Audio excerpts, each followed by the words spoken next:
talk for a little bit about band stretching, because I think there's a problem here in that people think that they need to stretch with this humongous band in order to get great results. I'm here to tell you right now that's not the case. You can stretch with any band as long as you're not overtaxing the band. And when it comes to flexibility, it's pretty darn difficult to go ahead and overtax the band. So I want to talk about a few mistakes that I just wrote you about that I think you need to understand when it comes to stretching. So let's go ahead and let's get started. First mistake is this: people use too big a band to stretch with. Now, if I go ahead and I use a huge band to stretch with, and the band demonstrates too much tension, what I'm going to do immediately is I'm going to go ahead and compensate. Let me show you what I mean. I'll just take this red band and hook it on. Now, if I pull down here and I put that band there and this tension is too strong, I'm immediately going to pop this leg up. I'm going to go ahead and twist. I'm going to have a hard time pulling down because it's so stiff. I'm going to have a hard time going ahead and keeping my body relaxed so that I can stretch.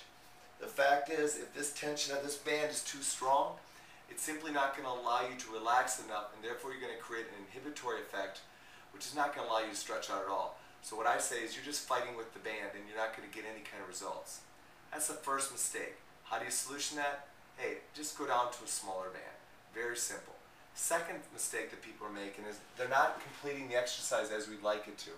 I really want you to go ahead and be able to take the band and put it through your hand, grab it here, pull down, and lock out. Now, if you can't do this lockout, you got to go ahead and stay like this. Immediately, this right side is not locked down. So what happens is I can roll and cheat, and a lot of times I see kids and young people and adults as well stretching in this position. Now they're not locked down. I want this back to stay nice and flat to the ground. In order to do that, I have to lock out this hand because that balances me off to the right. Now when I drop down, I can nice and easily stretch and loosen myself up. If this foot, the third and final mistake kind of comes along with that, in that they don't keep this foot firmly against the wall. Now, if I don't go ahead and keep that foot firmly against the wall, this leg's going to pop up. This leg pops up, I immediately start stretching through my back. If that leg pops up, I no longer am going ahead and really lengthening out my stride. By keeping the foot up in there, I now can create leverage to push down on that thigh, so I can stretch this one out and create a bigger separation between these two legs. If I can't push against that wall because the band is too strong, I'm immediately going to start curling up, or what's going to happen is you're going to see people start twisting their body, so they're stretching like this, and they're kind of twisting, and they're holding, and they're crunched up like this. They're not stable. Put them in a smaller band, let them go ahead, lock out, and learn how to stretch in a very comfortable manner to start out with. There's no way that this band is going to stretch out too far. If you think about it, okay, right here, the band is at its loosest point before stretch. Now if I go ahead and I push it out that far, I've stretched it out about 2 feet. Well, I still have another 4 feet to stretch out.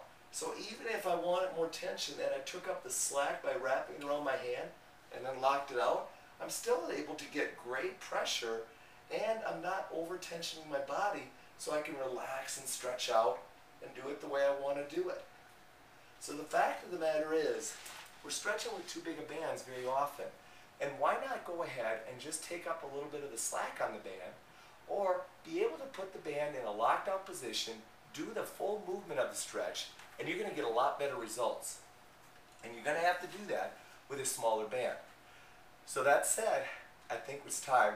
You need to understand we got to eliminate that mistake when it comes to stretching. And I hope this has helped you out. Don't be scared to put people in red bands and start stretching out. Let them learn how to do it.